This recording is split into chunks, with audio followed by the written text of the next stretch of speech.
Very powerful message. மிகவும் வல்லமையான செய்தி. The seekers who Jesus did not know. இயேசு அறியாமல் இருந்ததான தேடுகிற நபர்கள். Luke chapter 13 from verse 22 to 25 I'm going to read. And he went through the cities and villages, teaching and journeying towards Jerusalem. Then said one unto him, Lord, are there few that be saved? And he said unto them, verse 24, strive to enter in at the strait gate, for many, I say unto you, will seek to enter in, and shall not be able.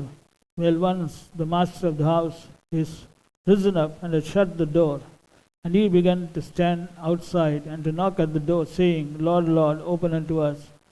And he shall answer, I say unto you, I know you not whence you are. லூக்கா 13 அதிகாரம் 23 முதல் 25 வசனம் வரை. அப்பொழுது ஒருவன் அவரை நோக்கி, ஆண்டவரே, ரட்சிக்கப்படுகிறவர்கள் சில பேர் தானா என்று கேட்டான். அதற்கு அவர், இடுக்கமான வாசல் வழியாய் பிரவேசிக்க பிரயாசப்படுங்கள், அநேகர் உட்பிரவேசிக்க வகை தேடினாலும் அவர்களாலே கூடாமல் போகும் என்று உங்களுக்கு சொல்கிறேன். வீட்டு எஜமான் எழுந்து கதவை பூட்டின பின்பு நீங்கள் வெளியே நின்று, ஆண்டவரே, ஆண்டவரே, எங்களுக்கு திறக்க வேண்டும் என்று சொல்லி கதவை தட்டும்போது அவர் பிரதியுத்தரமாக, நீங்கள் எவ்விடத்தாரோ, உங்களை அறியேன் என்று உங்களுக்கு சொல்லுவார். We have to understand the teachings of Jesus. இயேசு கிறிஸ்துவின் போதனைகளை நாம் புரிந்து கொள்ள வேண்டும். This particular portion, I think it is not much talked about today. இந்த குறிப்பிட்ட பாகமானது இன்றைக்கு அநேக இடங்களிலே அதிகமாக பேசப்படுவதில்லை. But this is the most important passage. மிகவும் முக்கியமான வேத பாகமாகும். Jesus Christ was teaching deep truths. இயேசு கிறிஸ்து ஆழமான சத்தியங்களை சொல்லிக் கொடுத்தார். Now we learn amazing truths from this incident.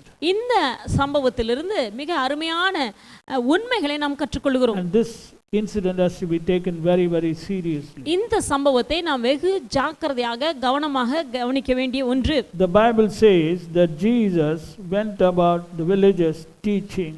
Verse 22. 22வது வசனத்திலே நாம் பார்க்கிறோம், அவர் இயேசு கிறிஸ்து பட்டணங்கள் தோறும் கிராமங்கள் தோறும் உபதேசம் பண்ணி கொண்டு போனார். He went about teaching, not preaching. அவர் அங்கே உபதேசம் பண்ணி கொண்டிருந்தார். அவர் பிரசங்கம் பண்ணவில்லை, பிரசங்கிக்கவில்லை. Preaching is speaking shallow, but teaching is intense revelation of the truth. பிரசங்கம் என்று சொல்லும்போது ஒரு மேலோட்டமான ஒரு போதனை, மேலோட்டமான காரியங்களை சொல்லி தருவது. ஆனால் உபதேசம் என்று சொல்லும்போது ஆழமான நுணுக்கமான சில காரியங்களை, உண்மைகளை, சத்தியங்களை வெளிப்படுத்துவதாகும். So note the verse. Jesus went about teaching. இயேசு கிறிஸ்து உபதேசம் பண்ணி கொண்டு போனார். Suddenly someone who was listening to his teaching comes out with a question.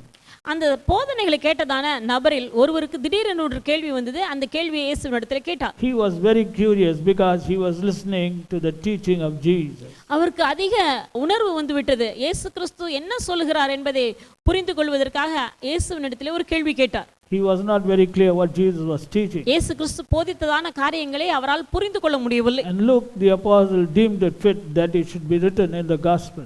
லூக்காக்கு சரியாக தெரியப்பட்டது. ஏன்னா நிறைய காரியங்கள் இயேசு கிறிஸ்து பேசியிருந்தார். ஆனால் இந்த காரியத்தை எழுத வேண்டும் என்று லூக்கா நியமித்திருந்தார். And the Father God also deemed it necessary that we should know it, and that's why he made the apostle Luke to write it in his gospel.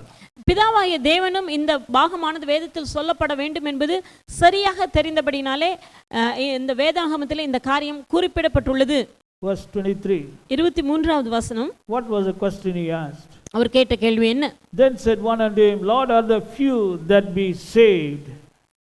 அப்பொழுது ஒருவன் அவரை நோக்கி, ஆண்டவரே, ரட்சிக்கப்படுகிறவர்கள் சில பேர் தானா என்று கேட்டான். Now the NIV says, Lord, are only a few people going to be saved? NIV மொழிபெயர்ப்பு, ஆண்டவரே, சிலர் தான் ரட்சிக்கப்படுவார்களா? Now why did this man ask this question? Because from the teachings of Jesus, this man could understand that only few people were going to be saved. இயேசு கிறிஸ்துவின் போதனைகளிலிருந்து இந்த மனிதன் ரட்சிக்கப்படுகிறவர்கள் சில பேர் தான் என்பதை புரிந்து கொண்டார். ஆகவே தான் இந்த கேள்வி வந்திருக்கிறது. Because Jesus was teaching, he was teaching all the way, many hours he must have taught, many things he taught about the kingdom. So this man was very curious, so he's asking this question. பல மணி நேரங்களாக இயேசு கிறிஸ்து பல ஆழமான தேவராஜ்யத்துக்கு அடுத்ததான ஆழமான காரியங்களை குறித்து பேசி இருக்கிறார். ஆகவே அவைகளை குறித்து இந்த மனிதன் அறிந்து கொள்ள ஆர்வமாக இருந்தார். ஆகவே தான் இந்த கேள்வியை இயேசுவினிடத்தில் கேட்டார். And what you to understand is God wanted you to know, and that is why This particular question is put in the Bible so that you may understand something what God wants you to understand. தேவன் ஏன் இந்த கேள்வியை வேதத்தில் எழுத அனுமதித்தார் என்றால் இந்த கேள்விக்கு பதிலை நீங்கள் அறிய வேண்டும். அதற்காக தான். நல்ல கவனிங்க, இது ரொம்ப important. So don't take this lightly. Nothing comes into the Bible by accident. So many things Luke could have written, but he didn't write everything. He wrote certain things which God inspired, and this is one of the things which God inspired. எல்லாவற்றையும் லூக்கா எழுதிவிடவில்லை. சில காரியங்கள் எல்லாம் விலகி இருக்கிறது. ஆனால் இந்த காரியமானது முக்கியமானதாக வேதத்தில் எழுதப்படுவது முக்கியமானதாக கண்டபடியினாலே தேவன் கண்டபடியினாலே எழுதும்படியாக லூக்காக்கு ஏவினார். So you have to take it seriously. இதை நீங்கள் முக்கியமாக எடுத்துக்கொள்ள வேண்டும். Observe the reply of Jesus to the question. You know, Jesus didn't give a straightforward answer, and only those whose eyes are open can get a revelation of the answer of Jesus Christ. இயேசு கிறிஸ்து அவர் கேட்ட கேள்விக்கு நேரடியான பதில் சொல்லவில்லை. கண்கள் யாருக்கு திறக்கப்பட்டிருக்கிறதோ அவர்கள் தான் இயேசு கிறிஸ்து சொன்னதான காரியத்தை புரிந்து கொள்ளவே முடியும். Now the point is, if this man had not asked, Jesus would not have given the answer, and the man of God would not have also written it in his gospel. இந்த மனிதன் அந்த கேள்வியை எழுப்பிராவிட்டால், அந்த கேள்வியை இயேசுவினிடத்தில் கேட்டிராவிட்டால் இயேசு இந்த பதில் சொல்லியிருக்கவும் மாட்டார். தேவ மனுஷன் அதை வேதத்திலே எழுதியிருக்கவும் மாட்டார். இதை நீங்கள் புரிந்து கொள்ள நான் விரும்புகிறேன். Are the few who will be saved, Lord? ஆண்டவரே, ரட்சிக்கப்படுகிறவர்கள் சில பேர் தானா? Did you get such a question in your mind? இப்படி உங்க மனதில கேள்விகள் வருகிறதா? Oh, such question doesn't come. Guaranteed, pastor, guaranteed, I am saved.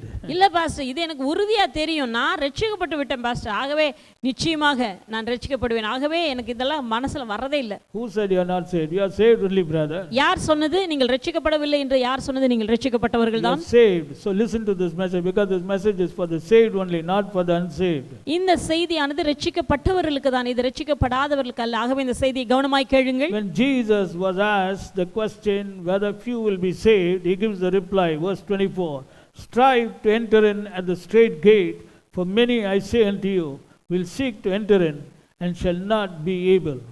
இடுக்கமான வாசல் வழியாய் உட்பிரவேசிக்க பிரயாசப்படுங்கள், அநேகர் உட்பிரவேசிக்க வகை தேடினாலும் அவர்களாலே கூடாமல் போகும் என்று உங்களுக்கு சொல்லுகிறேன். Jesus was telling, make every effort to enter in at the straight gate. இயேசு கிறிஸ்து சொன்னதான காரியம், அந்த இடுக்கமான வாசல் வழியாக உட்பிரவேசிக்க முயற்சி செய்யுங்கள், பிரயாசப்படுங்கள். Now Jesus here is talking about the straight gate.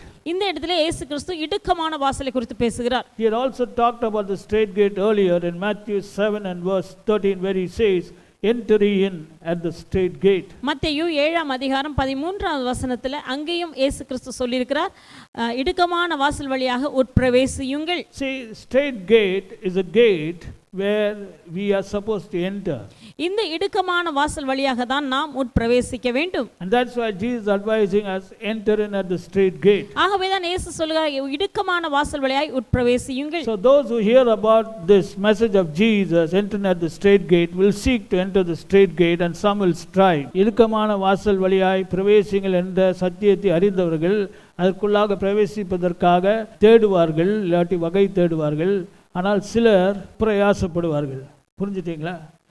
Why do some seek to enter the straight gate? Because Jesus said, enter in the straight gate. ஏன் அவர்கள் உள்ளே போக முயற்சிக்கிறார்கள் என்றால், அவர்கள் உள்ளே போவதற்காக பிரயாசப்படுகிறவர்கள், தேடுகிறவர்கள். Where does the straight gate lead? It leads to the kingdom of God. It leads to spending eternity with Jesus forever and ever. இந்த இடுக்கமான வாசல் என்பது எங்கே கொண்டு போய் நம்மை சேர்க்கும்? நித்தியமாக இயேசு கிறிஸ்துவோடு நாம் வாழும்படிக்கு இந்த வாசலானது நம்மை கொண்டு போய் சேர்க்கிறது. Now in John 14 and verse 6, Jesus said, I am the way, the truth and the life. No man cometh unto the Father but by me. யோவான் 14ஆம் அதிகாரம் 6வது வசனத்திலே அதற்கு இயேசு, நானே வழியும் சத்தியமும் ஜீவனுமாய் இருக்கிறேன், என்னாலே அல்லாமல் ஒருவனும் பிதாவினிடத்தில் வரான். So now you can understand, straight gate is Jesus. இப்போ நீங்க புரிந்து கொள்ளலாம், அந்த இடுக்கமான வாசல் என்பது இயேசு கிறிஸ்து தான். He is the way to the Father. அவரே பிதாவினிடத்தில் போவதற்கான வழி. He is the way for eternal life. அவரே நித்திய ஜீவனை நாம் பெற்றுக்கொள்வதற்கான வழியாக இருக்கிறார். And that's why Jesus said, enter through the straight gate. ஆகவே தான் இயேசு சொன்னார், இடுக்கமான வாசல் வழியாக உட்பிரவேசியுங்கள். Now this word means that you have got to do it. God is not going to force you to do it. It is solely your discretion and decision making authority. ஆகவே இந்த காரியத்தை நீங்கள் தான் செய்ய வேண்டும். தேவன் உங்களை கட்டாயப்படுத்த மாட்டார், தேவன் உங்களுக்காக செய்யவும் மாட்டார். இது உங்களுடைய தீர்மானமாக இருக்கிறது, தெரிந்து கொள்ளுதலாக இருக்கிறது. நீங்கள் தான் தெரிந்து கொண்டு பிரயாசப்பட வேண்டும். At the same time, you have to understand that the devil is also working overtime to ensure that you don't enter in through the straight gate. அதே நேரத்தில் நம்ம ஒரு காரியத்தை புரிந்து கொள்ள வேண்டும். சத்ருவானவனும் இரவும் பகலுமாக அவன் பிரயாசப்பட்டு கொண்டிருக்கிறான். எதற்காக என்றால் நீங்கள் இந்த இடுக்கமான வாசலுக்குள்ளாக நுழையக்கூடாதபடிக்கு. In Matthew 7 verse 13, Jesus also describes about another gate known as wide gate. மத்தேயு 7 அதிகாரம் 13வது வசனத்திலே இயேசு கிறிஸ்து வேறொரு வாசலை குறித்து சொல்கிறார். அது விசாலமான வாசல். And the wide gate leads to the broad way. அந்த விசாலமான வாசல், விரிவான வாசல் என்பது விசாலமா இருக்கிறது. Okay? And this broad way leads to destruction. இந்த விசாலமான அல்லது விரிவான வாசலானது கேட்டுக்கு கொண்டு போய் சேர்க்கும். And Jesus said, many there be who will go in thereat. அநேகர் அதன் வழியாக பிரவேசிக்கிறவர்கள் அநேகர் என்று இயேசு சொல்கிறார். Nobody seeks to enter the broad way, the wide gate. யாருமே அந்த விசாலமான வாசல் வழியாய் உட்பிரவேசிக்க தேட மாட்டார்கள். They just enter. Many will enter. அவர்கள் அதற்குள்ளாக நுழைய தேட மாட்டார்கள். அவர்கள் உள்ளே போயிட்டே இருப்பாங்க. Only straight gate people will seek to enter. இடுக்கமான வாசல் வழியாக தான் அநேகர் உள்ளே பிரவேசிப்பதற்காக தேடுவார்கள். All of us know today people who are going through the wide gate and through the broad way to destruction. இன்றைக்கு நாம் எல்லாரும் அறிந்திருக்கிறோம், கேட்டுக்கு போகிறதான வாசல் விரிவா இருக்கிறது, அந்த வழி விசாலமா இருக்கிறது. அதன் வழியா போறவங்க யாருன்னு எல்லாருக்கும் தெரியும். அதற்குள்ளாக போகிறவர்கள் யார் என்று உங்களுக்கே தெரியும். But the question is, how many of us will enter the straight gate? இன்றைய கேள்வி என்னவென்றால், நமக்குள்ளாக இருக்கிற எத்தனை நபர்கள் அந்த இடுக்கமான வாசலுக்குள்ளாக உள்ளே நுழைவார்கள்? Now Jesus reveals the truth about entering the straight gate. இயேசு கிறிஸ்து இந்த இடுக்கமான வாசலுக்குள்ளாக போவதை குறித்ததான சத்தியத்தை, உண்மையை வெளிப்படுத்துகிறார். He's amazing. He's not only talking about the straight gate, but he's also teaching us how one can enter in at the straight gate. இது ஆச்சரியமா இருக்கிறது. இயேசு கிறிஸ்து இடுக்கமான வாசலை குறித்து நமக்கு சொல்வது மாத்திரமல்ல, எப்படியாக அதற்குள்ளாக நாம் நுழைய வேண்டும், உள்ளே நுழைய முடியும் என்பதை குறித்தும் சொல்கிறார். Go to Luke 13:24. Strive to enter in at the straight gate, for many, I say unto you, will seek to enter in and shall not be able. லூக்கா 13 அதிகாரம் 24 வசனத்திலே, இடுக்கமான வாசல் வழியாய் உட்பிரவேசிக்க பிரயாசப்படுங்கள், அநேகர் உட்பிரவேசிக்க வகை தேடினாலும் அவர்களால் கூடாமல் போகும் என்று உங்களுக்கு சொல்கிறேன். Now Jesus is telling that we have to strive. இயேசு கிறிஸ்து இங்கே சொல்கிறார், நீங்கள் பிரயாசப்பட வேண்டும். Because there will be many seekers. அநேகர் தேடுகிறவர்கள் அநேகர் இருப்பார்கள். What are these people seeking for? எதை அவர்கள் தேடுகிறார்கள்? They are seeking to enter through the straight gate. அந்த இடுக்கமான வாசல் வழியாக உள்ளே பிரவேசிப்பதற்காக தேடுவார்கள். Definitely these are not the many who just go through the wide gate, through the broad way to destruction, because those people don't seek. நிச்சயமாக இவர்கள் கேட்டுக்கு போகிறதான அந்த விரிவான விசாலமான வாசல் வழியாக போகிறவர்கள் அல்ல, ஏனெனில் இவர்கள் தேடுகிறவர்கள். Now these people who are seekers, they have heard about the straight gate, they know about the straight gate, they also know the importance of the straight gate, and that's why they are seeking. தேடுகிறவர்கள் என்று சொல்லும்போது இந்த இடுக்கமான வாசலை குறித்து அறிந்திருக்கிறார்கள், அறிந்தவர்கள். ஆகவேதான் கேட்டிருக்கிறார்கள், அறிந்திருக்கிறார்கள், அதனுடைய முக்கியத்துவத்தை அறிந்திருக்கிறார்கள். ஆகவேதான் அவர்கள் தேடுகிறார்கள். But many of such seekers, not that many of such seekers will not be able to enter. It means such a sad, pitiable condition. Seekers not being able to enter. அநேகர் உட்பிரவேசிக்க வகை தேடினாலும் அவர்களால் கூடாமல் போகும் என்று உங்களுக்கு சொல்லுகிறேன் என்று இயேசு சொல்லுகிறார். அப்படியானால் அநேகர் தேடுவார்கள், தேடுகிறவர்கள் தான், ஆனால் தேடுகிறவர்களால் உள்ளே போக முடியாமல் போய்விடும். But those who are going the wide gate, broad way, they don't seek bread, they just go inside. அந்த விரிவான வாசல், விசாலமான வாசல் வழியாக போகிறவர்கள் யாரும் அவர்கள் தேடுவதே கிடையாது. ஏன்னா அது திறந்திருக்கிறது, விசாலமா இருக்கிறது, உள்ளே போய் விடுவார்கள். But these seekers seek, and many of them, many means more than 50%, many of them will not be able to enter. இந்த இடத்திலே, இந்த வசனத்திலே பார்க்கும் அநேகர் தேடுவார்கள், வகை தேடுவார்கள் என்றால் அவர்கள் தேடுகிறார்கள். 50% மேலான நபர்கள் தான் அநேகர் என்று சொல்ல முடியும். அவர்கள் தேடினாலும் அவர்களால் உள்ளே பிரவேசிக்க முடியாது. And Jesus reveals the reason why they do not enter is because they did not strive. அவர்கள் ஏன் உள்ளே நுழைய முடியவில்லை என்றால் அவர்கள் பிரயாசப்படவில்லை. They didn't make every effort to enter. They were not diligent. இவர்கள் ஜாக்கிரதையாக இருக்கவில்லை, கவனமாக இருக்கவில்லை, அவர்கள் முயற்சிக்கவில்லை, பிரயாசப்படவில்லை. Strive means serious, sustained effort. பிரயாசப்படுதல் என்றால் விடாமுயற்சியோடு மிகுந்த கவனத்தோடு அதற்காக முயற்சிப்பது. We'll discuss about what is the meaning of strive in the Bible next week. இந்த பிரயாசப்படுதல் என்றால் என்ன என்பதை குறித்து வேதத்திலிருந்து நாம் அடுத்த வாரம் கவனிக்கலாம். But today, get this into your spirit. Many seekers will not be able to enter in through the straight gate, though they are seeking. ஆனால் இன்றைக்கு நாம் புரிந்து கொள்ள வேண்டிய காரியம், அநேகர் அவர்கள் தேடினாலும் இந்த இடுக்கமான வாசலுக்குள் போக முடியாமல் ஆகிவிடுகிறது. இதுதான் நாம் இன்றைக்கு அறிய வேண்டிய காரியம். The Tamil Bible says வகை தேடினாலும். I like that statement. வகை தேடினாலும். பாருங்க, வகை தேடினாலும்.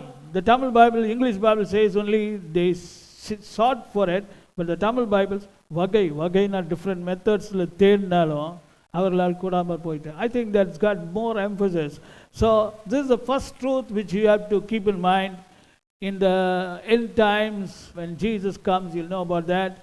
Many who are seeking will not be entering, and I don't want anybody belonging to this MHC church to be left behind. இந்த கடைசி நாட்கள பாருங்க, அநேகர் தமிழ் வாதாகமத்திலே வகை தேடினாலும் என்று சொல்லும்போது தேடினாலும் சொல்ல வகை தேடினாலும் என்று சொல்லப்படவில்லை. வகை தேடி அப்படினா வழி தேடுவாங்க. இந்த பக்கமா வேற ஒரு வழியா எந்த பக்கம் தேடுகிறார்கள், ஆனாலும் அவர்களால் நுழைய முடியாமல் போய் விடுகிறது. What is the meaning of வகை தேடி? Look at this side. வகை தேடுதல் என்றால் இந்த பக்கம் போறாங்க, திரும்ப அடுத்த பக்கத்துல. That's the meaning of வகை தேடி, brother. அடுத்த பக்கத்துல மறுபக்கத்துல இந்த பக்கம் அந்த பக்கம் பல வகைகளிலே அவர்கள் தேடுகிறார்கள் இந்த உள்ளே வருவதற்கானால் அவர்களால் கூடாமல் போயிற்று. Okay, now point number 2. இரண்டாவதாக, after telling that, the next verse, Luke 13:25, Jesus reveals, when once the master of the house is risen up and had shut the door, and he began to stand outside and to knock at the door, saying, Lord, Lord, open to us. And he shall answer and say unto you, I know you not, whence you are. 25வது வசனத்தில் அடுத்த காரியத்தை இயேசு சொல்கிறார். வீட்டெஜமான் எழுந்து கதவை பூட்டின பின்பு நீங்கள் வெளியே நின்று ஆண்டவரே எங்களுக்கு திறக்க வேண்டும் என்று சொல்லி கதவை தட்டும்போது அவர் பிரதியுத்தரமாக, நீங்கள் எவ்விடத்தாரோ உங்களை அறியேன் என்று அவர் உங்களுக்கு சொல்வார். Now Jesus, the author of faith, Jesus the Savior, Jesus the one through whom grace came, reveals that the time is coming when the door will be shut. விசுவாசத்தை தூங்குகிறதான இயேசு கிறிஸ்து, கிருபையும் சத்தியம் இயேசு கிறிஸ்துவின் மூலமாக வந்தது. அவர்தான் கிருபையை நமக்கு கொடுத்தவர். அவர் என்ன சொல்கிறார் என்றால் கதவு அடைக்கப்படும். And once the door is shut, there will be a group of people, they were the seekers, who will be standing outside. கதவு பூட்டப்பட்ட பிறகு ஒரு கூட்ட ஜனங்கள் வெளியே நிற்பார்கள். அவர்கள் தேடுகிறதான கூட்டம். தேடின கூட்டம். அவங்க உயிரோட இருக்கும்போது தேடிட்டே இருந்தாங்க. But they never entered. They were just trying to enter. And the door is shut. Now they are outside. தேடிட்டே இருந்தாங்க, உயிரோடு இருக்கும்போது தேடிட்டே இருந்தாங்க. ஆகவே உள்ள நுழைய முடியலான கதவு பூட்டின பின்பு வெளியே நிற்கிறதான ஒரு கூட்டம். And what will they do now? They begin to knock at the door. அப்போ அவங்க என்ன செய்ய ஆரம்பிக்கிறாங்கன்னா அவங்க கதவை தட்ட ஆரம்பிக்கிறார்கள். Now they are knocking at the door. இப்பொழுது அவர்கள் கதவை தட்ட ஆரம்பிக்கிறார்கள். First they were seeking. முதலாக அவர்கள் தேடினார்கள். But now they are knocking at the door. இப்பொழுது பார்த்தால் அவர்கள் கதவை தட்ட ஆரம்பித்தார்கள். Why are they knocking at the door? எதற்காக தட்டினார்கள்? Lord, Lord, open to us. ஆண்டவரே எங்களுக்கு நீர் கதவை திறக்க வேண்டும். The NIV translation say they will stand outside knocking and pleading. NIV மொழிபெயர்ப்பு சொல்கிறது ஆண்டவரே என்று சொல்லி அவர்கள் வெளியே கதவை தட்டுவது மாத்திரமல்ல, கெஞ்சி கேட்பார்கள். Pleading. அவர்கள் கெஞ்சி கேட்பார்கள். They know now the door is closed. Now they are knocking and pleading. அவர்கள் கதவை தட்டின அதாவது கதவு பூட்டப்பட்ட பிறகு அந்த கதவை தட்டுகிறார்கள். பூட்டப்பட்டது என்பதை அறிந்து இப்பொழுது தட்டுகிறார்கள், கெஞ்சுகிறார்கள். Who are these people? இவர்கள் யாவர்? Luke 13:24, strive to enter in at the straight gate, for many I say, and you will seek to enter and shall not be able. இடுக்கமான வாசல் வழியாய் உட்பிரவேசிக்க பிரயாசப்படுங்கள், அநேகர் உட்பிரவேசிக்க வகை தேடினாலும் அவர்களாலே கூடாமல் போகும் என்று உங்களுக்கு சொல்லுகிறேன். So very clearly Jesus reveals who are these people. They are the seekers, brother. They are the seekers who want to enter, who desire to enter, who have heard about the straight gate. இதிலிருந்து வெகு தெளிவாக நாம் புரிந்து கொள்ளலாம், இவர்கள் இடுக்கமான வாசல் வழியாய் உள்ளே பிரவேசிக்க வாஞ்சித்தவர்கள், அதை குறித்து அறிந்திருந்தார்கள், அதற்காக தேடியும் இருக்கிறார்கள். They are not those who go through the wide gate, through the broad way to destruction. No. They are seekers of the straight gate. Be careful. Straight gate, wide gate. These people were not concerned about the wide gate. These people were seeking to enter through the straight gate. கவனமாக புரிந்து கொள்ளுங்கள். இந்த ஜனங்கள் தேடுகிறதான இவர்கள் கேட்டுக்கு போகிறதான விரிவான வாசல், விசாலமான வாசலை அதற்குள்ள அவர்கள் போகவில்லை. இவர்கள் அறிந்திருந்தவர்கள். ஆகவே அவர்கள் இந்த இடத்துல இடுக்கமான வாசலுக்குள்ளாக நுழைய வகை தேடி இருக்கிறார்கள். Who can these people be? Who is Jesus referring to? அப்படியானால் இயேசு கிறிஸ்து யாரை குறித்து பேசுகிறார்? Who are these seekers? இந்த தேடுகிற இவர்கள் யாவர்? You judge. நீங்களே தீர்மானியுங்கள். Brother, this very, very important message. I feel a great burden in my spirit. You know, I've been praying for a long time, and God is really pressing in my spirit. I don't want anybody to be left behind. அநேக நாட்களாக தேவன் எனக்கு இந்த காரியங்களை குறித்து உந்துதல் கொடுத்து கொண்டே தான் இருக்கிறார். நான் இதை குறித்து பல நாட்களாக ஜெபித்து கொண்டும் இருக்கிறேன். நம்முடைய சபையிலே யாருமே கைவிடப்படக்கூடாது. Who are these seekers? யார் இந்த தேடுகிற இவர்கள் யாவர்? Who are these people who don't search for the wide gate, go through the broad way, but who are seeking to enter through the straight gate? யார் இந்த நபர்கள் கேட்டுக்கு போகாமல் விசாலமான வாசலுக்கு போகாமல் இடுக்கமான வாசல் வழியாக போக வகை தேடுகிறதான இவர்கள் யார்? Now let's analyze little more. This is a teaching session. I told you, it will be in-depth analysis. Listen very carefully. For anyone to seek, number one, he has to spend time. தேட வேண்டும் என்றால் நேரம் செலவிட வேண்டும். Number two, he has to know about it and hear about it. தேட வேண்டும் என்றால் அதை குறித்து அறிந்திருக்க வேண்டும், அதை குறித்து தெரிந்திருக்க வேண்டும். Number three, he must have understood its importance, otherwise he is not going to seek. மூன்றாவதாக தேடுகிறதான எந்த மனுஷனும் அதனுடைய முக்கியத்துவத்தை அறிந்திருந்தால் தான் தேடுவான். Number four, he must be one who has heard of Jesus, who knows Jesus. நான்காவதாக இயேசு கிறிஸ்துவை குறித்து அறிந்து இருக்கிற கேட்டிருக்கிறதான நபராக இருக்க வேண்டும். Because Jesus is the straight gate. Okay, he is the gate which leads to eternity. இயேசு கிறிஸ்து தான் அந்த இடுக்கமான வாசல். அவர்தான் நம்மை நித்தியத்துக்கு நேராக கொண்டு போகிறதான அந்த வழி. I am the door. நானே வாசல். Fifthly, this guy must be a church goer. ஐந்தாவதாக இந்த தேடுகிற நபர் சபைக்கு போகிறவராகத்தான் இருக்க வேண்டும். He can also be a preacher. இவர் போதகராகவும் இருக்கலாம். I can keep on going, but today the world is full of such people who are seeking to enter in at the straight gate, but they don't know that they have not entered. இன்றைக்கு உலகத்திலே अनेகர் இப்படி தான் இருக்கிறார்கள். வகை தேடி கொண்டிருக்கிறார்கள், உள்ளே பிரவேசிக்கலன்னு சொல்லி அறியாம உட்கார்ந்துட்டு இருக்காங்க. அந்த மாதிரி ஒரு பெரிய கூட்டமே இருக்கு. In fact, those who are not bothered about the straight gate are automatically excluded. இந்த இடுக்கமான வாசலை பற்றி அறியாமல் இருக்கிறவங்க தாங்களாகவே அவர்கள் அதை விட்டு ஓடிடுறாங்க. அந்த குரூப்லயே வர மாட்டாங்க. பாவிங்க எல்லாம் வர மாட்டாங்க. பாவிகளை பத்தி ஏன் பேசுறீங்க? பாவி இந்த பக்கமே பாவிக்கு ஸ்ட்ரெயிட் கேட் தெரியாது. பாவிக்கு இந்த இடுக்கமான வாசல் பாவிகளுக்கு அந்த இடுக்கமான வாசல் தெரியாது. They got so many gates. They are not bothered about straight gate at all. அவர்களுக்கு இந்த இடுக்கமான வாசலை பற்றியதான அறிவும் இல்லை, அவர்கள் கேள்விப்பட்டதும் கிடையாது, அவர்கள் அதை பற்றி கவலைப்படுவதும் கிடையாது. Here Jesus is talking about seekers. ஆனா இந்த இடத்துல இயேசு யாரை குறித்து பேசுகிறார் என்றால் தேடுகிறவர்கள். Later on we'll teach you more about seekers. This is going to be a very exciting series. You better listen to it, tell your friends. Later on this message, as the time progresses, we'll teach you about the seekers. Now the seekers find the door closed. இப்பொழுது அவர்கள் கண்டுபிடித்த காரியம் என்னவென்றால் தேடுகிறதான நபர்கள் கதவு பூட்டப்பட்டு விட்டது என்பதை அறிந்தார்கள். Now they don't know what to do, so they are knocking and pleading. ஆகவே என்ன செய்வது என்று தெரியாமல் வெளியே இருந்து கதவை தட்டறாங்க, கெஞ்சுறாங்க. Lord, Lord, open to us. ஆண்டவரே, ஆண்டவரே, எங்களுக்கு கதவை திறந்துறலும். But you know what the answer will be? ஆனால் என்ன பதில் வந்தது தெரியுமா? I know you not whence you are. நீங்கள் எவ்விடத்தாரோ நான் அறியேன். But he will answer, I don't know you or where you come from. நீங்கள் எவ்விடத்தாரோ உங்களை நான் அறியேன் என்கிறதான பதில் தான் வரும். What? என்ன இது? I don't know you, from whence you are coming from. நீங்கள் எவ்விடத்தாரோ, நீங்கள் எங்க இருந்து வருகிறீர்கள், உங்களை நான் அறியேன் என்கிறதான பதில் வருகிறது. What a shocking answer the seekers receive. எப்படிப்பட்டதான ஒரு அதிர்ச்சிகரமான ஒரு பதிலை தேடுகிறவர்கள் கேட்டார்கள். They are shocked now. இப்பொழுது அவர்கள் மிகுந்த அதிர்ச்சிக்குள் இருக்கிறார்கள். What cannot I enter? I was seeking when I was in this world to enter through the straight gate. Now cannot I enter? Jesus telling I don't know you. என்ன இது? இந்த பூமியில உலகத்துல இருக்கும் பொழுது நான் இதற்காக தானே தேடிக் கொண்டிருந்தேன். இப்பொழுது இயேசு சொல்லுகிறார் நீ உள்ள நுழைய முடியாது என்று சொல்லுகிறாரே. இது என்ன? இது என்னால் உள்ள நுழைய முடியாதா? Jesus is saying I don't know you. இயேசு கிறிஸ்து தாமே சொல்லுகிறார் உங்களை அறியேன் என்று. How can he be without knowing me? எப்படி அவர் என்னை அறியாமல் இருக்க முடியும்? I was the one used to be in the first row in the church. எப்படி என்னை அறியாமல் இருக்க முடியும்? சபையில முதல் வரிசையில நான் தான உட்கார்ந்திருப்பேன். I came to church because I was seeking to enter through the straight gate. இந்த இடுக்கமான வாசல் வழியாக உள்ளே பிரவேசிக்க நான் தேடினதினாலே சபைக்கு நான் வந்தேனே. I was not going in the path that leadeth to destruction. நான் கேட்டுக்கு போகிற விரிவான வாசலுக்கு நான் போகவில்லை.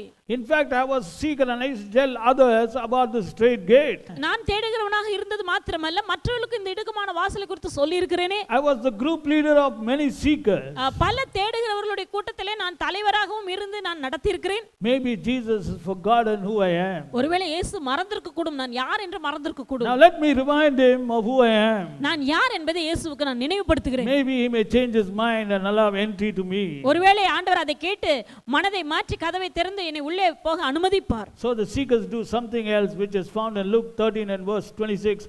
Then shall he, then, see when Jesus says, I don't know from where you are, then shall he begin to say, we have eaten and drunken in thy presence, and thou hast taught in our street. 26வது வசனத்திலே வாசிக்கிறோம், அப்பொழுது நீங்கள் உம்முடைய சமூகத்தில் நாங்கள் போஜனபானம் பண்ணினோமே, நீர் எங்கள் வீதியில் போதகம் பண்ணினீரே என்று சொல்லுவீர்கள். See, now they are arguing the case. இப்பொழுது அவங்க தங்களுடைய காரியத்தை ஆண்டவரிடத்திலே விசாரிக்கும்படியாக வைக்கிறார்கள். You know what they're telling? Jesus, we were in your presence, Lord. Don't you know us? ஆண்டவர்ட்ட கேக்குறாங்க, இயேசுவே நாங்க உம்ம சமூகத்துல தான இருந்தோம், எங்களை உமக்கு தெரியாதா? How many times I used to worship Lord? எத்தனை முறை உம்மை நான் ஆராதித்திருக்கிறேன். I used to dance and sing. நான் ஆடி பாடினது உண்டு. I am an active praiser. I was an active praiser. நான் துதிக்கிறதிலே அதிக மிகுந்த வல்லமையோடு கூட நான் மிகவும் உற்சாகமாக துதிக்கிறதான ஒரு நபராயிற்று. Don't you think worship is also a form of seeking the Lord? ஆராதனை என்பதும் தேவனை தேடுகிறதான ஒரு முறை உங்களுக்கு தெரியுமா? These people is very clear. They are those who know and have experienced the presence of the Lord, and that's why they are arguing to Jesus. இவர்கள் கர்த்தருடைய சமூகத்தை பற்றி அறிந்தவர்கள், நன்றாக அறிந்தவர்கள். ஆகவே தான் இயேசுவினிடத்திலே வாக்குவாதம் பண்ணுகிறார்கள். ஆண்டவரே, நாங்கள் உம்முடைய சமூகத்திலே நாங்கள் போஜனபானம் பண்ணினோமே. Definitely this excludes all unbelievers, those who are not saved, because those who are not saved don't have any idea about the presence of God. Get this into your spirit. நிச்சயமாக இந்த பதிலிலிருந்து காரியத்திலிருந்து நம்ம புரிந்து கொள்ளலாம், இது அவிசுவாசிகளை குறிக்கவில்லை. ஏனெனில் அவிசுவாசிகள் கர்த்தருடைய சமூகத்தை பற்றி அறியாதவர்கள். But these seekers know about the presence of the Lord. They were eating and drinking, brother. They were eating and drinking in his presence. இந்த தேடுகிறதான இந்த நபர்கள் யார் என்றால் கர்த்தருடைய சமூகத்திலே போஜனம் பண்ணியிருக்கிறார்கள், பானம் பண்ணியிருக்கிறார்கள். In other words, they were enjoying the presence of God when they were in this world. இந்த உலகத்தில் இருக்கும் பொழுது தேவனுடைய சமூகத்தை அனுபவித்தவர்கள். And they also claimed that Jesus had taught them. அது மாத்திரமல்ல, அவர்கள் அடுத்த காரியத்தை ஞாபகப்படுத்துகிறார்கள். என்னவென்றால், நீர் எங்கள் வீதிகளில் போதகம் பண்ணியிருக்கிறீரே. Lord, you taught us, Lord. ஆண்டவரே, நீர் தானே எங்களுக்கு போதித்தீர். See, they are very clear that it was the Lord who was teaching them. அவர்களுக்கு நன்றாக தெரியும் தேவன் தான், இயேசு கிறிஸ்து தான் தங்களுக்கு போதித்தார் என்பதையும் அறிந்திருந்தார்கள். They recognized Jesus. இயேசுவை அவர்கள் கண்டுகொண்டார்கள். Lord, we know that you only taught us. We recognize you, Lord. ஆண்டவரே, நீர் தான் இயேசு கிறிஸ்து, நீர் தான் எங்களுக்கு போதகம் பண்ணினீர். You taught us from the Bible. நீர் வேதத்திலிருந்து எங்களோடு கூட போதகம் பண்ணினீர். Only the Bible. I'll carry only the Bible. I read only the Bible, Lord. நான் வேதத்தை மாத்திரம் தான் சுமந்து கொண்டு போவேன், வேதத்தை தான் எடுத்து கொண்டு போவேன். நீரும் வேதத்திலிருந்து எங்களுக்கு போதகம் பண்ணி இருக்கிறீர். We were in your presence, Lord. உம்முடைய சமூகத்தில் நாங்கள் இருந்தோம். We were listening to your teaching, Lord. உம்முடைய போதனைகளை நாங்கள் கேட்டோம். We were spending time in your teaching sessions, and now you are saying I do not know you.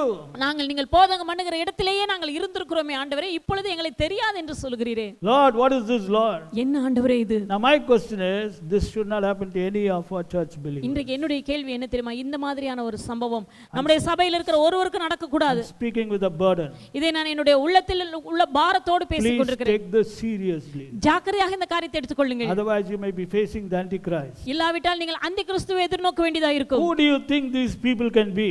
இவர்கள் யாராக இருப்பார்கள் என நினைக்கிறீர்கள்? Number 1. முதலாவது, can they be those who are not saved? ரட்சிக்கப்படாத நபர்களாக இருக்க முடியுமா?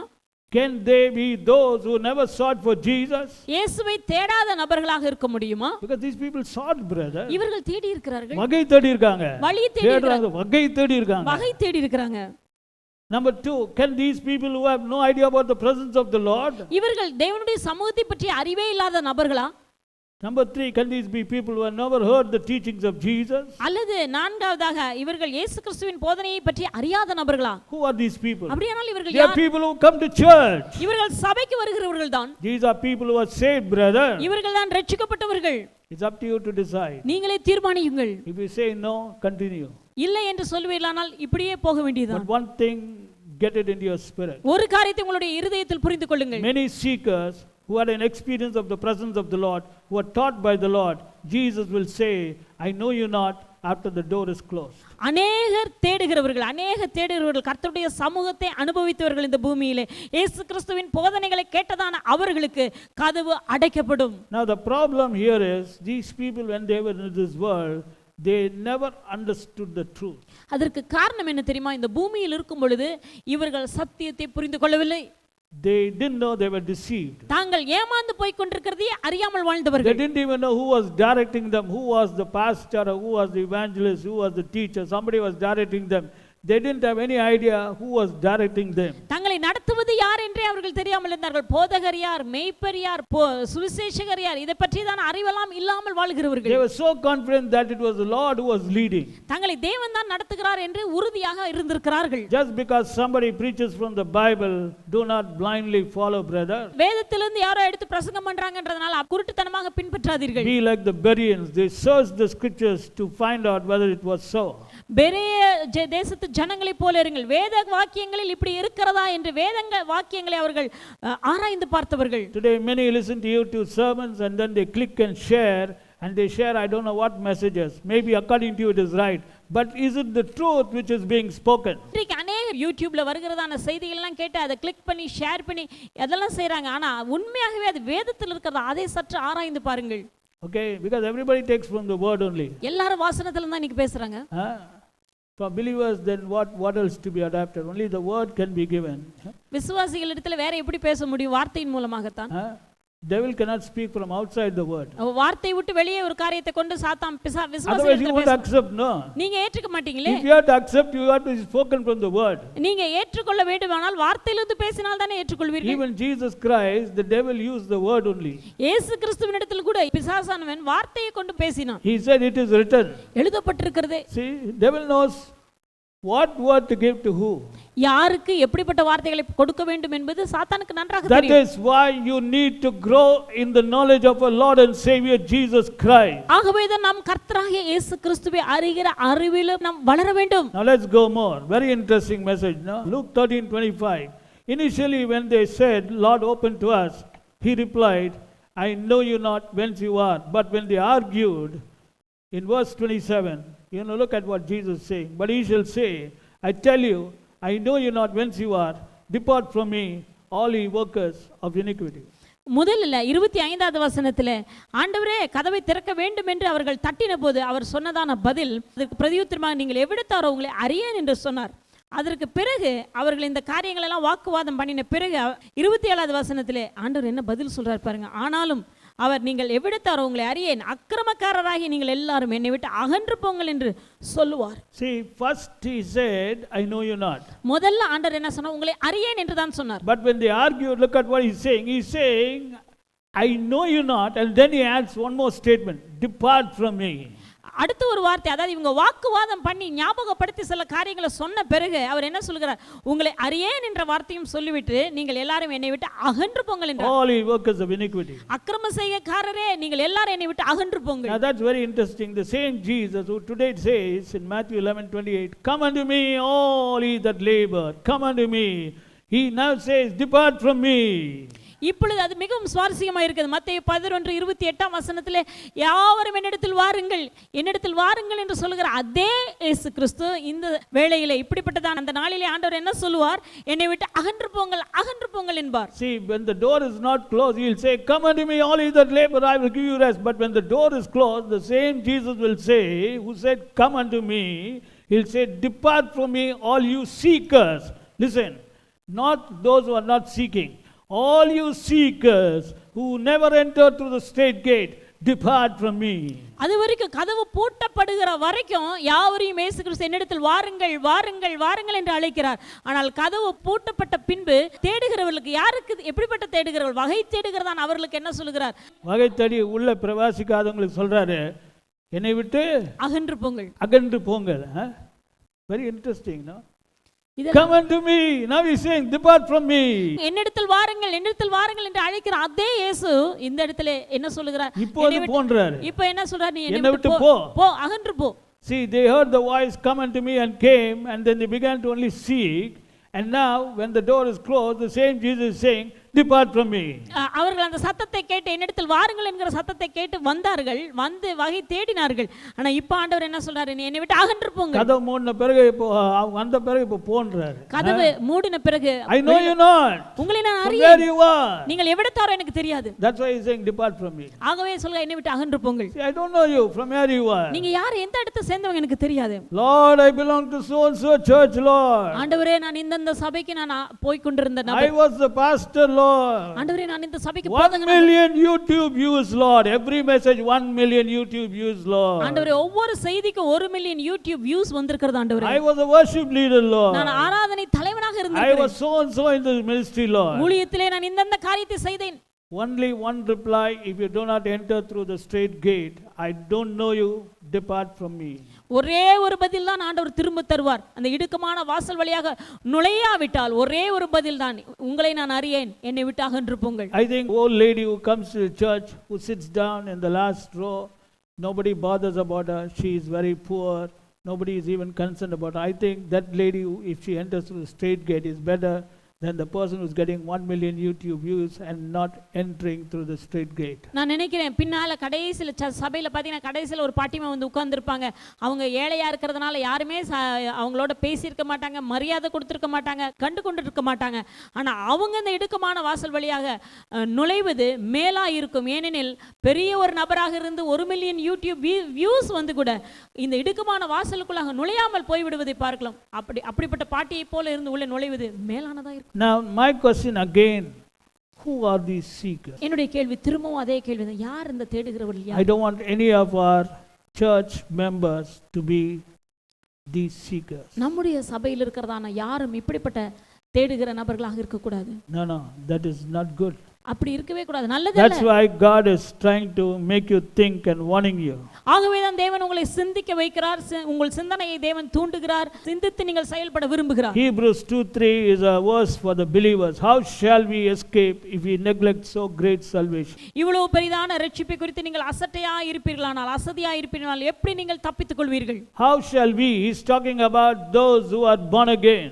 நான் இந்த இடத்திலே நாம் என்று சொல்கிறார். நாம் என்றால் ரட்சிக்கப்பட்டதான நம்மை குறித்து தான் பேசுகிறார். How shall we escape? நாம் எப்படி தப்பித்துக் கொள்ள முடியும்? If we neglect so great salvation. இவ்வளவு பெரிதான ரட்சிப்பை குறித்து நாம் கவலையற்றிருப்போமானால், Today, child of God, இன்றைக்கு அருமையான தேவ find பிள்ளையே, out whether you are neglecting so great salvation. இன்றைக்கே நீங்கள் உங்களை ஆராய்ந்து கண்டுபிடியுங்கள். இப்படிப்பட்ட இவ்வளவு பெரிதான ரட்சிப்பை அசட்டை பண்ணி கொண்டிருக்கிறீர்களா? Now, the point which today Jesus is trying to tell. இயேசு கிறிஸ்து சொல்ல முயற்சிக்கிற காரியம், Why did the seekers not enter?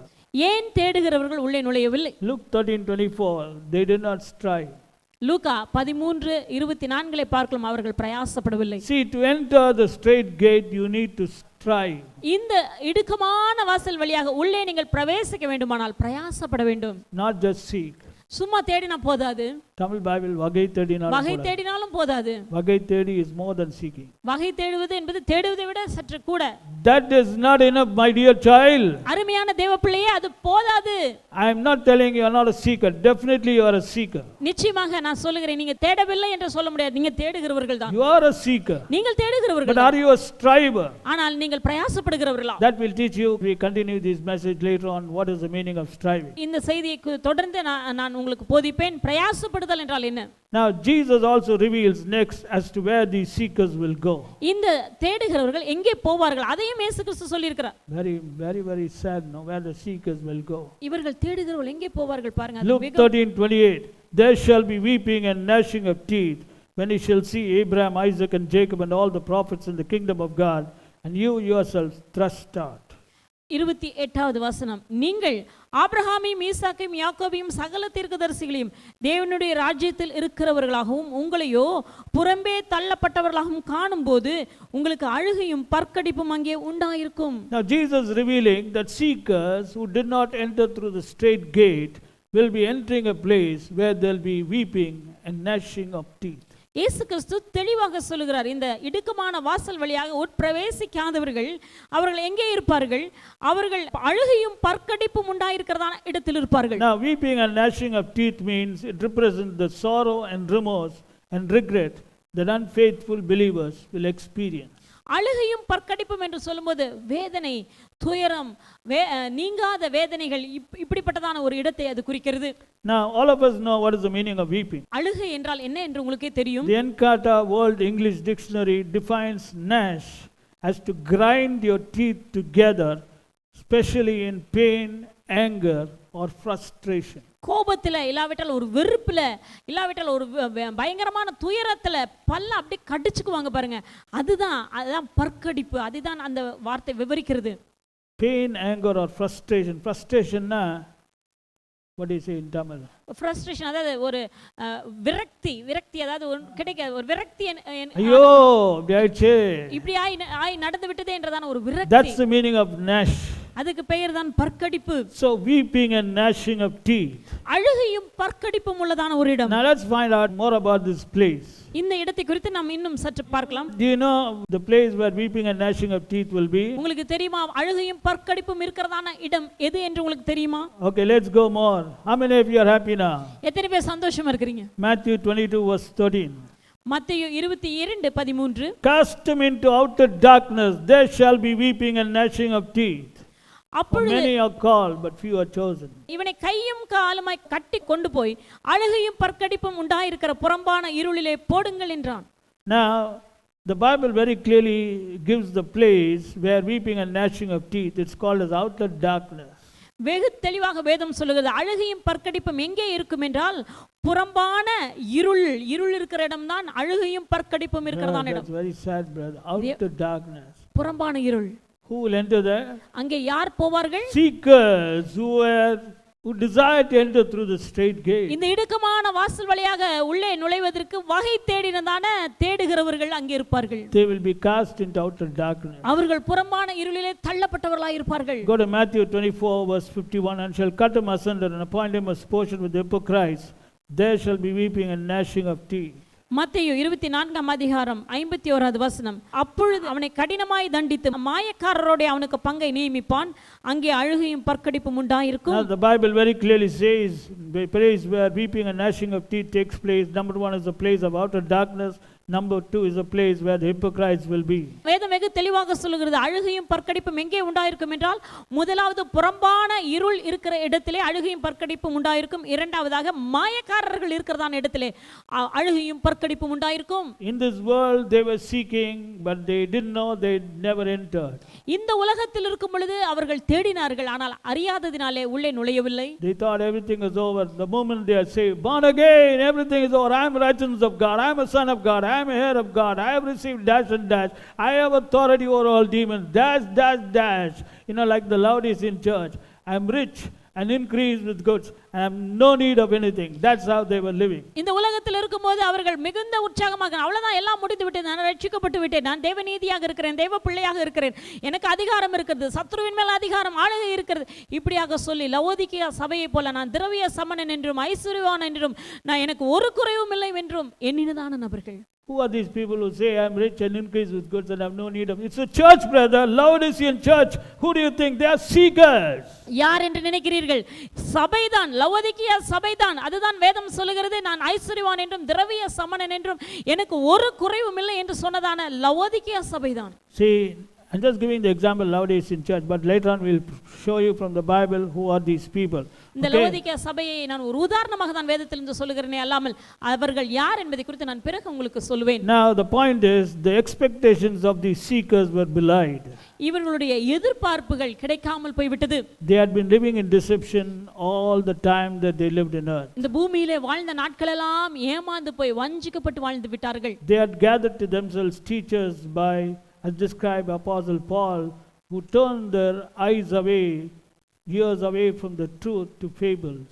அப்போஸ்தலனாகிய பவுல் தீமோத்தேயுவுக்கு வெளிப்படுத்தியிருக்கிறபடியாக இவர்கள் தேவனுடைய சத்தியத்தை விட்டு தங்களுடைய காதுகளை திருப்பி போதகர்களை குவித்துக் கொள்ளுகிறதான எப்படிப்பட்ட போதகர்கள் சொல்லுங்க, எப்படிப்பட்ட போதகர்கள் என்றால் காதுகளை தங்கள் சுய ஆரோக்கியமான உபதேசத்தை பொறுக்க மனதில்லாமல் செவி தின்ன உள்ளவர்களாகி தங்கள் சுய இச்சைகளுக்கு ஏற்ற போதகர்களை திரளாக சேர்த்துக்கொண்டு சத்தியத்திற்கு செவியை விலக்கி கட்டுக்கதைகளுக்கு சாய்ந்து போகும் காலம் வரும். They were ever learning and never able to come to the knowledge of the truth. இவர்கள் எப்பொழுது கற்றாலும் ஒருபோதும் சத்தியத்தை அறிகிற அறிவை அடையாதவர்கள்.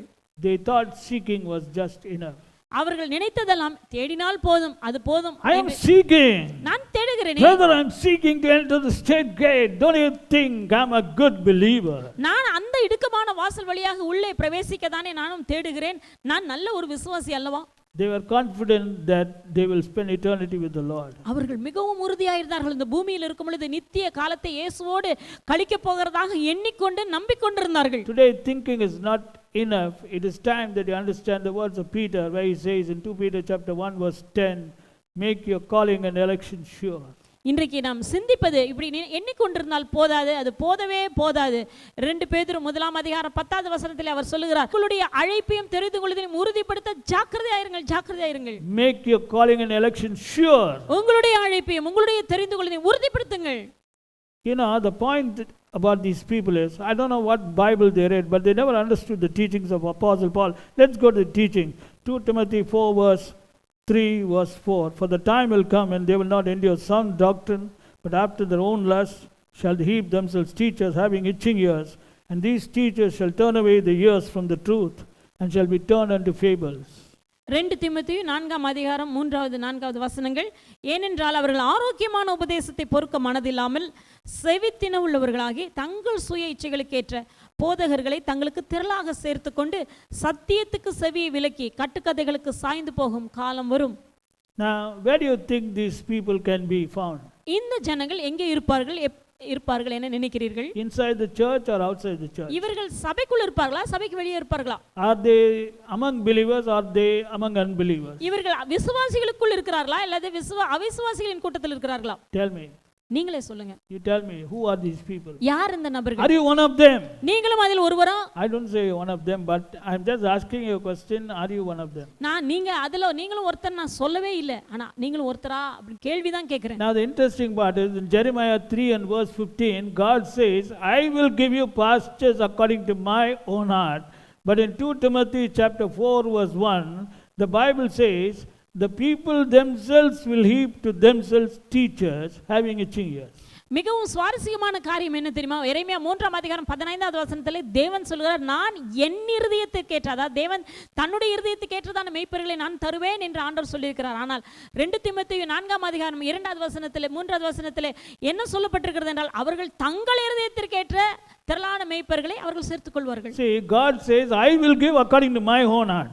ஆண்டவர் என்ன சொல்றார் பாருங்க, நான் என் இருதயத்துக்கு ஏற்ற மேய்ப்பர்களை உங்களுக்கு கொடுப்பேன். For my flock I will give according to my own heart. என்னுடைய மந்தைக்கு, தேவன் சொல்றார், என்னுடைய சபையாகி என்னுடைய மந்தைக்கு நான் என்னுடைய மேய்ப்பர்களை நான் தருவேன். But the apostle is telling in the last days, the flock, because they are having itching ears, they will heap to themselves teachers. ஆனா கடைசி காலத்துல எப்படியாக இருப்பார்கள்? அப்போஸ்தலர்கள் அதை எழுதி இருக்கிறார்கள். கடைசி நாட்களில் தங்களுடைய சுய இச்சைகளுக்கு ஏற்ற அநேக மேய்ப்பர்களை தாங்களே சேர்த்துக் கொள்வார்கள். In other words, today who decides the pastor? இன்றைக்கு யார் தங்களுக்கு போதகர்கள் என்று தீர்மானிப்பது யார் தெரியுமா? Believers. விசுவாசிகள் தான் தீர்மானிக்கிறாங்க. They think this church is a, what do you call, shop. இன்றைக்கு கடைகள் எந்த கடைக்கு போறதுன்னு தீர்மானிக்கிறதை போல இன்றைக்கு சபைகளையும் தீர்மானிக்கிறார்கள், தாங்களே தீர்மானிக்கிறார்கள். I'll go to this church. நான் எந்த சபைக்கு Go brother. Nobody can change such people. அப்படிப்பட்டவர்களை யாரால மாற்ற முடியாது. But when the door is shut, you will find that you will be cast into a place which is outer darkness. Where there will be weeping and gnashing of teeth. கதவு பூட்டப்பட்ட பிறகு புறம்பான இருளிலே அழுகையும் பற்கடிக்கும் இருக்கக்கூடியதான ஒரு இடம் இருக்கும். And the worst part is there are some people who speak against pastors. That is still more horrible. இன்னும் சிலர் பார்த்தால் போதகர்களுக்கு விரோதமாகவே போதகர்களை குறித்தே பேசுகிற கூடதான நபர்கள் இருக்கிறார்கள். அது மிகவும் மோசமான காரியம். Listen, if that man has been approved and ordained by God, you are committing something. I don't want to say anything more. ஒரு காரியத்தை புரிந்து கொள்ளுங்கள். அந்த மனுஷன், நீங்கள் யாரை குறித்து பேசுகிறீர்களோ அந்த மனுஷன் தேவனாலே தெரிந்து கொள்ளப்பட்டு தேவனாலே நியமிக்கப்பட்ட ஒரு மனிதனாக இருப்பாரானால் நீங்கள் பெரிய ஆபத்தான காரியத்தை செய்கிறீர்கள். Because he is doing what God wants him to do. தேவன் தனக்கு சொன்ன காரியத்தை அந்த மனிதன் செய்து கொண்டிருக்கிறார். You have no right even to think. That thought also should not come. அந்த எண்ணம் கூட உங்க மனதில வர கூடாது. Be careful, brother. இந்த காரியத்திலே எச்சரிப்பாய் இருங்க. Especially those who are leading people to the truth, sound doctrine. ஆகவே முக்கியமாக உண்மையான சத்தியத்தை சொல்லி ஜனங்களை நடத்துகிறதான நபரை குறித்து பேசுவதை குறித்து எச்சரிக்கையாக இருங்கள். Today people are comfortable with the shallow gospel. இன்றைக்கு அநேக விசுவாசிகளுக்கு ஒரு மேலோட்டமான சுவிசேஷம் அதுதான் வேண்டும் a அவர்களுக்கு. lukewarm gospel. அது மெதுமெதுப்பான ஒரு உபதேசம். They like a gospel where after they are saved everything is over. ரட்சிக்கப்பட்ட பிறகு எல்லாம் முடிந்து விட்டது அப்படிப்பட்ட வார்த்தைகளை தான் கேட்க விரும்புகிறார்கள். They never understand the teachings of Jesus. இயேசு கிறிஸ்துவின் போதனைகளை கேட்க விரும்புவது இல்லை. Now Jesus describes another incident which will give you a better picture of these seekers. இயேசு கிறிஸ்து இன்னும் அழகான ஒரு காரியத்தை விவரிக்கிறார். இந்த தேடுகிறவர்கள் யார் என்பதை குறித்து அவர் சொல்லியிருக்கிறார். Go to Matthew 25 verse 1. Then shall the kingdom of heaven be likened unto 10 virgins which took their lamps and went forth to meet the bridegroom. மத்தேயு 25ஆம் அதிகாரம் முதலாவது வசனம். அப்பொழுது பரலோக ராஜ்யம் தங்கள் தீவெட்டிகளை பிடித்துக்கொண்டு மணவாளனுக்கு எதிர்கொண்டு போக புறப்பட்ட 10 கன்னிகைகளுக்கு ஒப்பாயிருக்கும். And 5 of them were wise, 5 were foolish.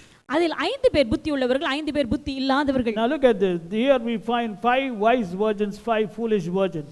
இந்த இடத்திலே நாம் பார்க்கிறோம் புத்தி உள்ளவர்கள் 5 பேர், புத்தி இல்லாதவர்கள் 5 பேர். Verse 3, all of them had lamps. மூன்றாவது வசனத்திலே நாம் பார்க்கிறோம் எல்லா 10 பேர் இடத்துல தீவெட்டிகள் இருந்தது. Verse 1 also says all of them had lamps.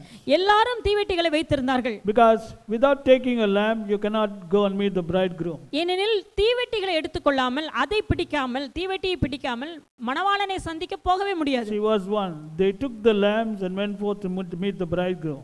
முதலாவது வசனத்திலே பார்க்கிறோம் அவர்கள் தங்கள் தீவெட்டிகளை பிடித்துக்கொண்டு மணவாளனுக்கு எதிர்கொண்டு போக புறப்பட்டார்கள். What is lamp? Lamp refers to salvation. தீவெட்டி என்பது எதை குறிக்கிறது? ரட்சிப்பை குறிக்கிறது. It refers to light.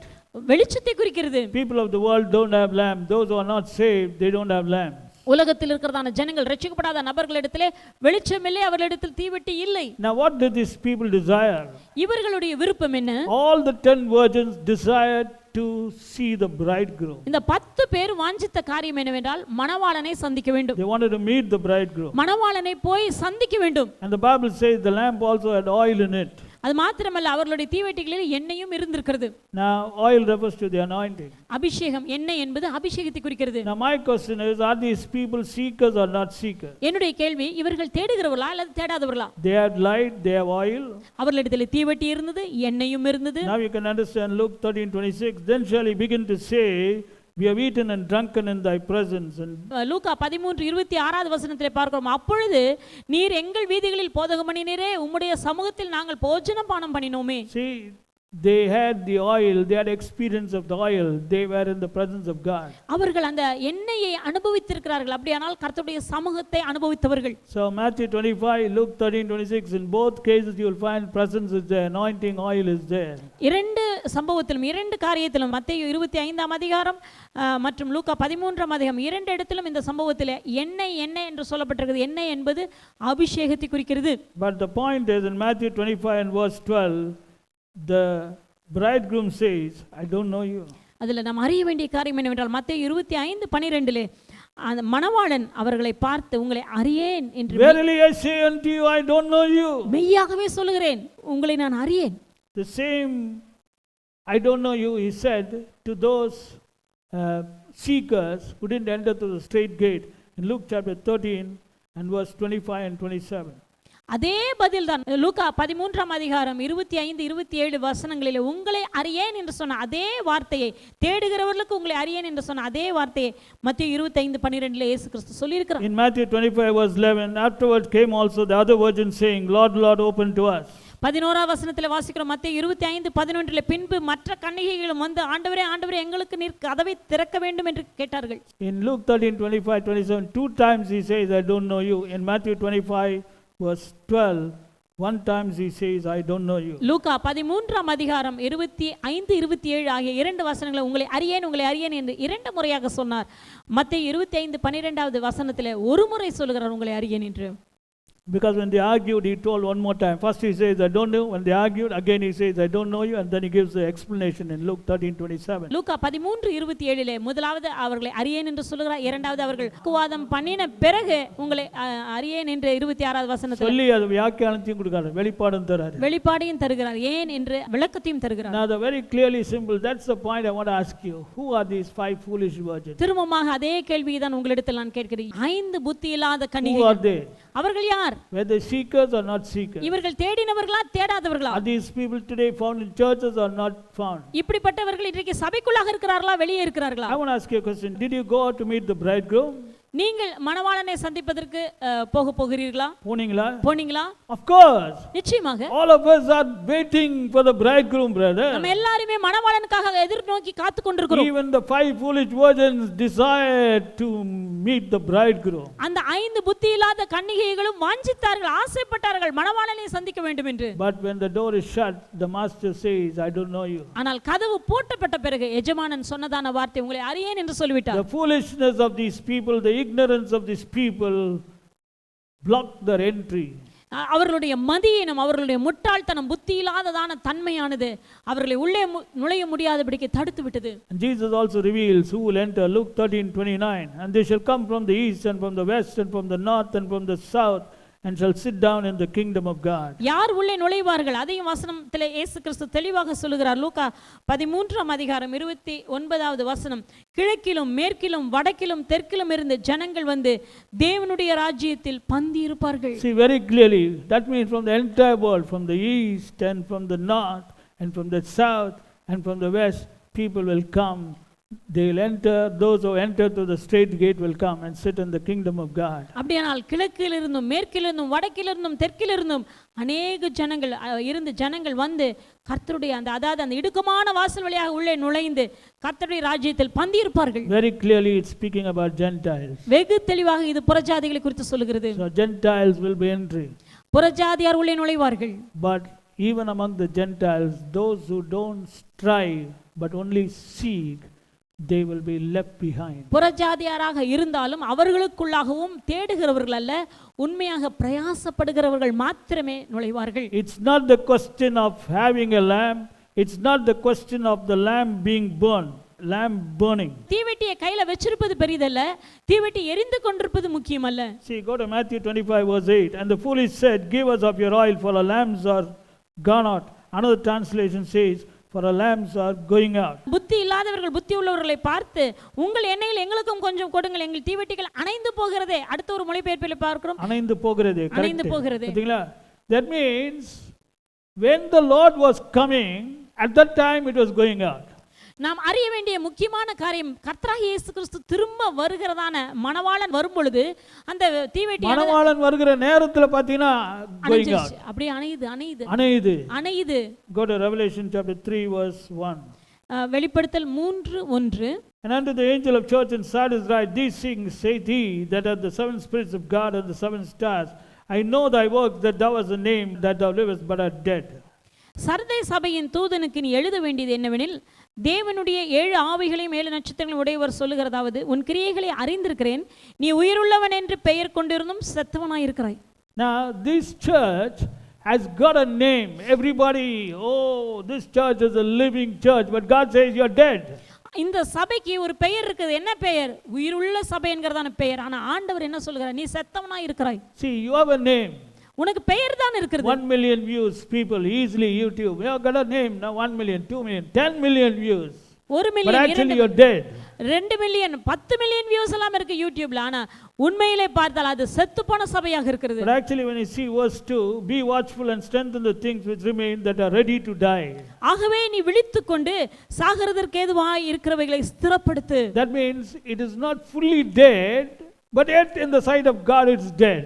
இன்னும் அது முழுவதுமாக சாகவில்லை, ஆண்டவருடைய பார்வையிலே அது மரிக்கிற நிலைமையில் இருக்கிறது. Ready to die. மரிக்கிறதுக்கு மரிக்க கூடிய நிலையில் இருக்கிறது. The lamps are going out. அதனுடைய தீவெட்டிகள் அணைந்து போகிறதே. The lamps are going out. எங்களுடைய தீவெட்டிகள் அணைந்து போகிறது. Ready to die. அது அணைந்து போகிறதுக்கு ஆயத்தமாக இருக்கிறது. But outwardly the name. வெளியே பார்த்த பெயர். Tell me, are these people seekers or not? இப்போ நீங்களே சொல்லுங்க, இவர்கள் தேடுகிறவர்களா தேடாதவர்களா? He's writing to the church, brother. இந்த வசனங்களை எல்லாம் church in Sardis. சபை சர்தை சபைக்கு தான் எழுதுகிறார். Who are these people? இவர்கள் யார்? Seekers. தேடுகிறவர்கள். They've fallen from the first love. இவர்கள் முதல் அன்பிலிருந்து கீழே விழுந்தவர்கள். See, very sad. Lukewarm. வெதுவெதுப்பா இருக்கிறார்கள். All of them had lamps. எல்லாரிடத்திலும் தீவெட்டிகள் இருந்தது. Lamps were burning. அவர்களுடைய தீவெட்டிகள் எல்லாம் எரிந்து கொண்டு எல்லா தீவெட்டியும் எரிஞ்சிச்சு. There was oil. எண்ணெயும் இருந்தது. But it was going out at the time when the master came, when the bridegroom from whom they were waiting came. at that time it was going out. அதாவது உண்மையாக எந்த மணவாளன் வர வேண்டும் என்று காத்து கொண்டிருந்தார்களோ அவர் வருகிற அந்த வேளையில பாத்தீங்கன்னா அவர்களுடைய தீவெட்டியில் இருக்கிற தீவெட்டியானது விளக்கு அணைந்து போகிறது. That's why in verse 3 he says, remember therefore how thou hast received and heard, and hold fast and repent. If therefore thou shalt not watch, I will come on thee as a thief, and thou shalt not know what hour I will come upon thee. வெளிப்படுத்தின விசேஷம் 3ஆம் அதிகாரம் 3வது வசனத்திலே பாரும், ஆகையால் ஆண்டவர் சொல்ல, ஆகையால் நீ கேட்டு பெற்றுக்கொண்ட வகையை நினைவு கூர்ந்து அதை கைக்கொண்டு மனம் திரும்பு. நீ விழித்திராவிட்டால் திருடனைப் போல உன்மேல் நான் வருவேன். நான் உன்மேல் வரும் வேளையை நீ அறியாமல் இருப்பாய். See, here also he is talking about the same thing. He will come as a thief. இந்த இடத்திலே ஆண்டவர் அதே வார்த்தை சொல்ல, திருடனை போல நான் வருவேன். Thief means a time when you are least expecting. திருடனை போல என்றால் சற்றும் எதிர்பார்த்திராததான ஒரு நேரம். So my question is, என்னுடைய கேள்வி, as Peter says, my brethren, give diligence to make your calling and election sure. பேதுரு சொல்லுகிறதை போல, என் சகோதரரே உங்கள் அழைப்பையும் உங்களுடைய தெரிந்து கொள்வதையும் உறுதிப்படுத்த ஜாக்கிரதையாயிருங்கள். It's not enough just to be saved. ரட்சிக்கப்பட்ட சும்மா ரட்சிக்கப்பட்டு இருந்தா மாத்திரம் போதாது. Peter is talking to brethren who are already saved, who are already born again. ஏற்கனவே ரட்சிக்கப்பட்டவர்கள் மறுபடியும் பிறந்ததான அந்த சகோதரர்களுக்கு தான் இந்த எச்சரிப்பான் வார்த்தையை பேதுரு All எழுதுகிறார். of those who had lambs. எல்லாரிடத்திலும் தீவெட்டிகள் இருந்தது. He says, give diligence, make every effort, give diligence, make every effort, strive to make your calling and election sure. உங்களுடைய அழைப்பையும் தெரிந்து கொள்வதையும் உறுதிப்படுத்த பிரயாசப்படுங்கள் என்று எழுதுகிறார். Luke 21:36, watch ye therefore and pray always, that you may be accounted worthy to escape all these things that shall come to pass and to stand before the Son of Man. லூக்கா 21:36வது வசனத்திலே, ஆகையால் இனி சம்பவிக்க போகிறதான இவைகளுக்கெல்லாம் நீங்கள் தப்பி மனுஷகுமாரனுக்கு முன்பதாக நிற்க பாத்திரவான்களாக எண்ணப்படுவதற்கு எப்பொழுதும் ஜெபம் பண்ணி விழித்திருங்கள் என்றார். Listen, he is talking to those who are born again. மறுபடியும் பிறந்தவர்களுக்கு தான் இந்த வசனத்தை எழுதுகிறார். You have to be accounted worthy நீங்கள் பாத்திரவான்களாக இருக்க வேண்டும். to stand before the Son of Man. கர்த்தராகிய இயேசு கிறிஸ்துவுக்கு முன்பதாக நிற்பதற்கு நீங்கள் பாத்திரவான்களாக. Just because you got a lamp, just because you got oil in it, just because you are seeking doesn't mean you will be accounted worthy. நீங்க உங்க கையில தீவெட்டி இருக்கிறது, உங்க கையில எண்ணெய் இருக்கிறது, அல்லது நீங்கள் தேடுகிறீர்கள் என்பதனாலே நீங்கள் பாத்திரவான்கள் என்று எண்ணிக்கொள்ளாதீர்கள். Watch ye therefore and pray always. ஆகவே நீங்கள் விழித்திருந்து எப்பொழுதும் ஜெபம் Pray பண்ணுங்கள். always. எப்பொழுதும் ஜெபம் பண்ணுங்கள். What pray when? எப்பொழுது ஜெபிக்க வேண்டும்? Pray when? எப்பொழுது ஜெபிக்க வேண்டும்? This is hard doctrine. இது கடினமான உபதேசம். Today you may say hard doctrine, but I am telling you the truth. இன்றைக்கு நீங்க ஒருவேளை சொல்லலாம் கடினமான உபதேசம் என்று. I am telling you the truth, brother. உண்மையை நான் சொல்கிறேன். I love you. I don't want you to be left behind. உங்களை நான் நேசிக்கிறேன், நீங்கள் கைவிடப்படக்கூடாது என்று நான் This is விரும்புகிறேன். serious stuff, brother. இது மிக முக்கியமான காரியம். Child of God. தேவ பிள்ளையே, You were chosen before the foundation of the world. நீங்கள் உலக தோற்றத்துக்கு முன்பதாக தெரிந்து கொள்ளப்பட்டவர்கள். Don't let Jesus say to his chosen one, I know you not. தெரிந்து கொள்ளப்பட்டதான அந்த ஜனங்களுக்கு இயேசு கிறிஸ்து உங்களை அறியேன் என்று சொல்லும்படியான ஒரு நிலைமையை வைத்து விடாதீர்கள். The virgins who had lamp and oil, Jesus says, I don't know you. கன்னிகைகள் கைகளிலே தீவெட்டிகளை வைத்திருந்தார்கள், எண்ணெயும் இருந்தது, ஆனால் இயேசு கிறிஸ்து அவர்களை பார்த்து என்ன சொன்னார்? உங்களை அறியேன். We'll continue this message next week. இந்த செய்தியை நாம் தொடர்ந்து அடுத்த வாரத்தில் கேட்போம்.